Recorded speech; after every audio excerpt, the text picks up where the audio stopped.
Hi hello, welcome back to Samruddhi Sadana vlogs ಇನ್ ಕನ್ನಡ. ನಾನು ನಿರ್ಮಲಾ. ಬನ್ನಿ ಇವತ್ತಿನ ಒಂದು ವಿಡಿಯೋನ ಶುರು ಮಾಡ್ತಾ ಇದ್ದೀನಿ.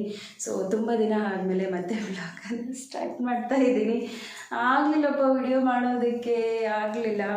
ಸೊ ಊರಿಂದ ಬಂದಮೇಲೆ ಊರಿನ ವಿಡಿಯೋ ಒಂದೆರಡು ವಿಡಿಯೋ ಹಾಕಿದ್ದೆ ಅಷ್ಟೇ. ಸೊ ಅಲ್ಲಿ ನನಗೇನು ವಿಡಿಯೋ ಮಾಡೋದಕ್ಕೆ ಫ್ಯಾಮಿಲಿ ಜೊತೆ ಎಂಜಾಯ್ ಮಾಡೋದೇ ಸರಿ ಹೋಯಿತು ನಂದು. ಸೊ ವಿಡಿಯೋ ಮಾಡೋದಕ್ಕೆ ಆಗಲಿಲ್ಲ. ಸೊ ಅಲ್ಲಿಂದ ಬಂದಮೇಲೆ ಶುಕ್ರವಾರ ಬಂದೆ. ಸೊ ಶುಕ್ರವಾರ ಬಂದಾದಮೇಲೆ ಶನಿವಾರ ಫುಲ್ಲು ಒಂದು ಅದು ಇದು ಕೆಲಸ. ಇನ್ನು ಹೆಣ್ಮಕ್ಳು ಊರಿಗೆ ಹೋಗಿದ್ದಾರೆ ಅಂದರೆ ಯಾವ ಥರ ಕೆಲಸ ಇರುತ್ತೆ ಮನೆಗಳಲ್ಲಿ ಅಲ್ವಾ. ಸೊ ಬಂದಿದ್ದ ತಕ್ಷಣ ಅದು ಇದು ಎಲ್ಲ ಕೆಲಸ ಮಾಡಿ ಶನಿವಾರ ವಿಡಿಯೋ ಮಾಡಲಿಕ್ಕೆ ಆಗಲಿಲ್ಲ. ಮತ್ತು ಭಾನುವಾರ ಮಾಡೋಣ ಅಂತ ಅಂದ್ಕೊಂಡೆ. ಸೊ ಶನಿವಾರನೇ ನಮಗೆ ಒಂದು ಸಾವಿನ ಸುದ್ದಿ ಗೊತ್ತಾಯಿತು. ತಾತ ಅವರ ಸ್ವಂತ ಅಣ್ಣನ ಮಗ ತೀರೋದು. ಸೊ ಅಲ್ಲಿ ಭಾನುವಾರ ಫುಲ್ ಡೇ ಅಲ್ಲಿರಬೇಕಾಯಿತು. ಮತ್ತು ಸೋಮವಾರನೂ ಅಷ್ಟೇ. ಸೊ 3 ದಿನ ತಿಥಿಕಾರಿ ಆಯಿತು. ಸೊ 2 ದಿನ ಅಲ್ಲೇ ಕಳೀತು. ಅದಾದ ನಂತರ ಒಂದು ಇನ್ನು ಮಂಗಳವಾರ ಅದು ಇದು ಎಲ್ಲ ಕೆಲಸ ಆಯಿತು. ನಿನ್ನೆ ಎಲ್ಲ ಫುಲ್ ರೆಸ್ಟ್ ಮಾಡಿದೆ. ಸೊ ಇವತ್ತು ಆಗಲಿ ಒಂದು ಅಪ್ಡೇಟ್ ಕೊಟ್ಬಿಡೋಣ. ಎಲ್ಲರೂ ಕೇಳ್ತಾಯಿದ್ರು, ಯಾಕಕ್ಕ ವಿಡಿಯೋ ಮಾಡ್ತಾಯಿಲ್ಲ, ಏನಾಯಿತು ಅಂತ ಹೇಳಿ. ಏನೂ ಆಗಲಿಲ್ಲ. ಈ ರೀತಿ ಇದೆ ನನ್ನ ಒಂದು ಸಮಸ್ಯೆ. ಇನ್ನೂ ಒಂದು ಏನಪ್ಪ ರೀಸನ್ನು ಅಂದರೆ, ವಿಡಿಯೋ ಮಾಡೋದೇನೋ ಮಾಡ್ಕೊಬಿಡ್ತೀನಿ, ಬಟ್ ಎಡಿಟ್ ಮಾಡೋದು ತುಂಬ ಕಷ್ಟ ಆಗ್ತಾಯಿದೆ ನನಗೆ. ಕಣ್ಣೆಲ್ಲ ತುಂಬ ಪೇಯ್ನ್ ಬರ್ತಾಯಿದೆ. ಅದಕ್ಕೊಂದು ರೀಸನ್ ಇದೆ, ಹೇಳ್ತೀನಿ. ಸೊ ವಿಡಿಯೋ ಮಾಡಬೇಕಾದ್ರೂ ಫೋನ್ ನೋಡಬೇಕು, ಎಡಿಟ್ ಮಾಡಬೇಕಾದ್ರೂ ಫೋನ್ ನೋಡಬೇಕು, ಯಾರಾದರೂ ಕಮೆಂಟ್ ಮಾಡಿದಾಗ ಅವ್ರಿಗೆ ರಿಪ್ಲೈ ಮಾಡೋದಕ್ಕೂ ಫೋನ್ ನೋಡಬೇಕು.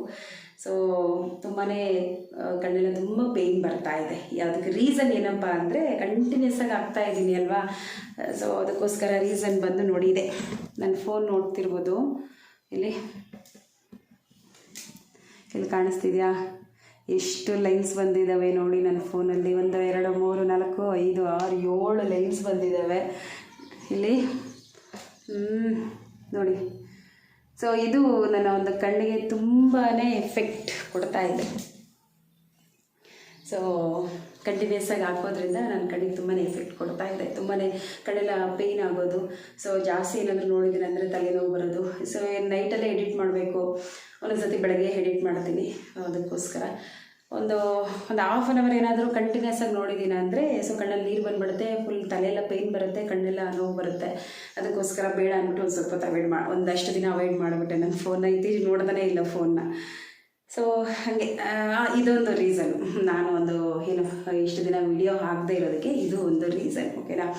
ಸೊ ಇನ್ನು ತುಂಬ ಜನ ಕಮೆಂಟ್ ಮಾಡ್ತಾನೆ ಇದ್ದಾರೆ, ಯಾಕಕ್ಕ ವಿಡಿಯೋ ಆಗ್ತಾಯಿಲ್ಲ, ಯಾಕೆ ವಿಡಿಯೋ ಆಗ್ತಾಯಿಲ್ಲ, ಏನಾಯಿತು ಇಷ್ಟೇ ರೀಸನ್ನು ನಂದು, ಇನ್ನೇನೂ ಇಲ್ಲ. ಸೊ ನಾನು ಆರಾಮಾಗಿ ವೆಯ್ಟ್ ಲಾಸ್ ಜರ್ನಿಯನ್ನು ಮುಂದುವರ್ಸ್ಕೊಂಡು ಹೋಗ್ತಾ ಇದ್ದೀನಿ.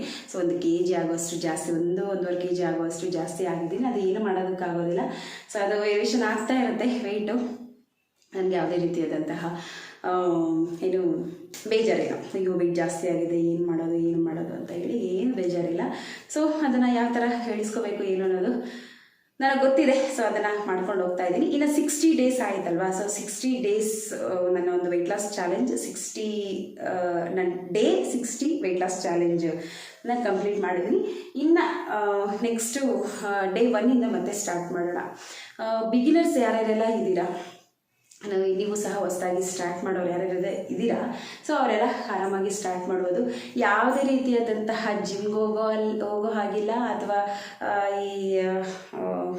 ವೆಯ್ಟ್ ಲಾಸ್ ಕೋಚ್ ಪಡ್ಕೊಳ್ಳೋ ಹಾಗಿಲ್ಲ, ಅಥವಾ ಅದು ಇದು ಪ್ರಾಡಕ್ಟ್ಸ್ ಬರುತ್ತಲ್ವ ಅದನ್ನೆಲ್ಲ ತೊಗೊಳ್ಳೋ ಹಾಗಿಲ್ಲ. ಕಾಸ್ಟ್ಲಿ ಐಟಮ್ಸ್ನೆಲ್ಲ ತೊಗೊಂಡು ತಿಂದು ವೆಯ್ಟ್ ಲಾಸ್ ಆಗೋ ಹಾಗಿಲ್ಲ. ಮನೆ ಊಟ ಆರಾಮಾಗಿ ತಿನ್ನಿ, ಅಚ್ಚುಕಟ್ಟಾಗಿ. ಸೊ ಆರಾಮಾಗಿ ವೆಯ್ಟ್ ಲಾಸ್ ಆಗಿ ಆರೋಗ್ಯವಾಗಿ, ಓಕೆನಾ. ಸೊ ಎಕ್ಸಸೈಸ್ ಮಾಡಿ, ಯೋಗ ಮಾಡಿ, ವಾಕ್ ಮಾಡಿ, ಲಿಮಿಟಾಗಿ ಊಟ ಮಾಡಿ, ಚೆನ್ನಾಗಿ ನಿದ್ದೆ ಮಾಡಿ, ಜಾಸ್ತಿ ನೀರು ಕುಡೀರಿ, ಓಕೆನಾ. ಸೊ ಈ ರೀತಿ ಮಾಡಿಕೊಂಡು ನಿಮ್ಮ ಒಂದು ವೆಯ್ಟನ್ನು ಆರಾಮಾಗಿ ಲಾಸ್ ಮಾಡ್ಕೋಬೋದು, ಓಕೆ. ಸೊ ನನ್ನ ಲೈಟಾಗಿ ಹೇಳ್ಬಿಡ್ತೀನಿ ಯಾವ ಥರ ಇರಬೇಕು ಏನು ಅನ್ನೋದನ್ನು ನಾನು ಲೈಟಾಗಿ ಹೇಳ್ತೀನಿ. ಆಲ್ರೆಡಿ ನಾನು ವಿಡಿಯೋಸಲ್ಲೆಲ್ಲ ಹೇಳಿದ್ದೀನಿ. ಈಗ ಯಾರಾದರೂ ಬಿಗಿನರ್ಸ್ ನೋಡ್ತಾ ಇದ್ದರೆ, ಈಗ ಹೊಸದಾಗಿ ಯಾರಾದರೂ ವೆಯ್ಟ್ ಲಾಸ್ ಮಾಡ್ಕೋಬೇಕು ಅನ್ನೋರು ಏನಾದರೂ ಇದ್ದರೆ, ಸೊ ನಾನು ಲೈಟಾಗಿ ಹೇಳ್ತೀನಿ. ಈ ರೀತಿ ಇದ್ದರೆ ನೀವು ಆರಾಮಾಗಿ ವೆಯ್ಟ್ ಲಾಸ್ ಆಗ್ತೀರಾ ಅಂತ ಹೇಳಿ. ಸೊ ಆಲ್ರೆಡಿ ನನ್ನ ವ್ಯೂವರ್ಸ್ಗೆ ಗೊತ್ತಿರುತ್ತೆ. ಸೊ ನನ್ನ ವ್ಯೂವರ್ಸು ನೋಡ್ತಿರೋರು ಅವ್ರಿಗೆ ಗೊತ್ತು ನಾನು ಯಾವ ರೀತಿ ಫಾಲೋ ಮಾಡ್ತೀನಿ. ಸೊ ಅವರು ಯಾವ ರೀತಿ ಫಾಲೋ ಮಾಡ್ತಾ ಇದ್ದಾರೆ ನನ್ನನ್ನು ನೋಡಿಕೊಂಡು. ಅವರು ಅಷ್ಟೇ ಸುಮಾರು ಒಬ್ಬೊಬ್ಬರು ಒಂದು 4 kg 5 kg 6 kg ಆಗುವಷ್ಟು ವೆಯ್ಟ್ ಲಾಸ್ ಆಗಿದ್ದಾರೆ. ನನಗೆ ಕಮೆಂಟ್ಸ್ ಮಾಡ್ತಾನೆ ಇರ್ತಾರೆ. ಸೊ ನೀವು ಸಹ ಆರಾಮಾಗಿ ವೆಯ್ಟ್ ಲಾಸ್ ಮಾಡ್ಕೋಬೋದು, ಏನೂ ಇಲ್ಲ. ಸಿಂಪಲಾಗಿ ಹೇಳ್ತೀನಿ. ಸೊ ಬೆಳಗ್ಗೆ ಒಂದು 5 ಗಂಟೆಗೆ ಎದ್ದೇಳಿ. ಆದಷ್ಟು ನಿಮ್ಮ ಲೈಫ್ ಸ್ಟೈಲನ್ನು ನೀವು ಚೇಂಜ್ ಮಾಡ್ಕೋಬೇಕು, ಸ್ಟ್ರಾಂಗಾಗಿ ಮೈಂಡನ್ನು ಸೆಟ್ ಮಾಡ್ಕೋಬೇಕು, ಒಂದು ಒಳ್ಳೆ ದೃಢ ನಿರ್ಧಾರನ ತಗೋಬೇಕು. ಓಕೆನಾ? ಸೊ ಅದು ಬೇಡ ಅಂದಮೇಲೆ ಇವಾಗ ಒಂದು ಪದಾರ್ಥನ ನಾವು ಬೇಡ ಅಂದಮೇಲೆ ಅದು ನನಗೆ ಅವಾಯ್ಡ್ ಮಾಡಿಕೊಡ್ಬೇಕು. ಓಕೆನಾ? ಸೊ ಆ ಥರ ಮೈಂಡ್ ಸೆಟ್ ಮಾಡ್ಕೋಬೇಕು. ಸೊ ಬೆಳಗ್ಗೆ ಬೇಗ ಎದ್ದೋಳಿ, ಒಂದು 5 ಗಂಟೆಗೆ 5 ಗಂಟೆ 5:15 ಎದ್ದೋಳಿ. ಎಕ್ಸಸೈಸ್ ಅಥವಾ ಯೋಗ ಮಾಡಿ. ನಿಮಗೆ ಎಷ್ಟು ಸಾಧ್ಯ ಆಗುತ್ತೋ ಅಷ್ಟು ಮಾಡಿ. ತುಂಬ ದಪ್ಪ ಇರೋರು ಹೆವಿ ಎಕ್ಸಸೈಸ್ ಯೋಗನ ಮಾಡೋದಕ್ಕೆ ಹೋಗ್ಬಿಡಿ. ಓಕೆ? ಸೊ ಲೈಟಾಗಿ ಮಾಡ್ಕೊಳ್ಳಿ. ಸುಮ್ಮನೆ ಸ್ವಲ್ಪ ಕೈ ಕಾಲು ಹಾಗೆ ಹಿಂಗೆ ಸ್ವಲ್ಪ ತಿರ್ಸಿ ಸ್ವಲ್ಪ ದಿನ ಎಕ್ಸಸೈಸನ್ನು ಮಾಡಿ ಸ್ವಲ್ಪ ಬಾಡಿ ಫ್ರೀ ಆದಮೇಲೆ ಸ್ವಲ್ಪ ಇನ್ನೊಂದಷ್ಟು ದಿನ ಆದಮೇಲೆ ಸ್ವಲ್ಪ ಸ್ಟ್ರಾಂಗ್ ಆಗಿ ಮಾಡೋದಕ್ಕೆ ಟ್ರೈ ಮಾಡಿ. ಓಕೆ? ಆನಂತರ ಬಂದು ಒಂದು 9 ಗಂಟೆಗೆ ಯಾವುದಾದ್ರೂ ಒಂದು ಒಳ್ಳೆ ಡಿಟಾಕ್ಸ್ ಡ್ರಿಂಕನ್ನು ತೊಗೊಳ್ಳಿ. ಬೂದುಗುಂಬಳಕಾಯಿ ಜ್ಯೂಸು ಅಥವಾ ನೆಲ್ಲಿಕಾಯಿ ಜ್ಯೂಸು ಅಥವಾ ಏನೋ ಒಂದು ಬೀಟ್ರೂಟ್ ಜ್ಯೂಸು ಅಥವಾ ಇದು ಸೌತೆಕಾಯಿ ಇದೆಲ್ಲ ಹಾಕಿಬಿಟ್ಟು ಜ್ಯೂಸ್ ಮಾಡ್ತಾರೆ. ಸೊ ಆ ಥರ ಆ್ಯಪಲ್ ಜ್ಯೂಸು, ಈ ಥರ ಏನಾದರೂ ಒಂದು ಡಿಟಾಕ್ಸ್ ಡ್ರಿಂಕನ್ನು ತೊಗೊಳ್ಳಿ. ಆ ನಂತರ ಬಂದು 11:30ಗೆ ನಿಮ್ಮ ಒಂದು ಲಂಚನ್ನು ಮುಗಿಸ್ಕೊಳ್ಳಿ. ಅದರಲ್ಲಿ ಮುಕ್ಕಾಲು ಭಾಗ ಆಗೋಷ್ಟು ಹಣ್ಣು ತರಕಾರಿಗಳು, 1/4 ಭಾಗ ಆಗೋಷ್ಟು ಊಟನ ತೊಗೊಳ್ಳಿ. ಆನಂತರ ಬಂದು ಒಂದು 12 ಗಂಟೆ, 1 ಗಂಟೆ, 2 ಗಂಟೆ, 3 ಗಂಟೆ, 4 ಗಂಟೆವರೆಗೂ ಯಾವುದೇ ರೀತಿಯಾದಂಥ ಫುಡ್ಡನ್ನು ತೊಗೊಳಕ್ಕೆ ಹೋಗಬೇಡಿ. 4 ಗಂಟೆಗೆ ಸೊ ಏನಾದರೂ ಲೈಟಾಗಿ ಸ್ನ್ಯಾಕ್ಸ್ ತೊಗೊಳ್ಳಿ. 5:30ಗೆ ನಿಮ್ಮ ಒಂದು ಡಿನ್ನರನ್ನು ಮುಗಿಸ್ಕೊಳ್ಳಿ. ಓಕೆನಾ? ಒಂದು ಡಿನ್ನರನ್ನು ಮುಗಿಸ್ಕೊಳ್ಳಿ. 5:30, 6 ಗಂಟೆ ಒಳಗಡೆ ನಿಮ್ಮ ಡಿನ್ನರನ್ನು ಆದಷ್ಟು ಒಂದು 4:15, 5 ಗಂಟೆ, 5:30 ಅಷ್ಟೊಂದು ಮುಗಿಸ್ಕೊಬಿಟ್ರೆ ಇನ್ನೂ ಚೆನ್ನಾಗಿ ವೆಯ್ಟ್ ಲಾಸ್ ಆಗುತ್ತೆ. ಸೊ ನಂತರ ಬಂದು ಬೆಳಗ್ಗೆವರೆಗೂ ಯಾವುದೇ ರೀತಿಯಾದಂತಹ ಫುಡ್ಡನ್ನು ತಗೊಳ್ಳೋ ಆಗಿಲ್ಲ. ನೈಟ್ ಇವಾಗ 7 ಗಂಟೆ, 8, 9, 10 ಗಂಟೆವರೆಗೂ ನಾವು ಎಚ್ಚರವಾಗಿ ಇರ್ತೀವಿ. ಸೊ ಅಲ್ಲಿ ಯಾವುದೇ ರೀತಿಯಾದ ಫುಡ್ಡನ್ನು ತೊಗೊಳ್ಬಾರ್ದು. ಓಕೆನಾ? ಸೊ ಒಂದು ಸರ್ಕಲ್ ಏನಿರುತ್ತೆ ಸೊ ಅದನ್ನು ನೀವು ಫಾಲೋ ಮಾಡಲೇಬೇಕು. ಸೊ ಆನಂತರ ಬಂದು ಬೆಳಗ್ಗೆ ಎಕ್ಸಸೈಸ್ ನಾರ್ಮಲಾಗಿ ರೊಟೀನ್. ಬೆಳಗ್ಗೆ exercise, detox drink, lunch, snacks, dinner ಅಷ್ಟೇ ತಗೋಬೇಕು.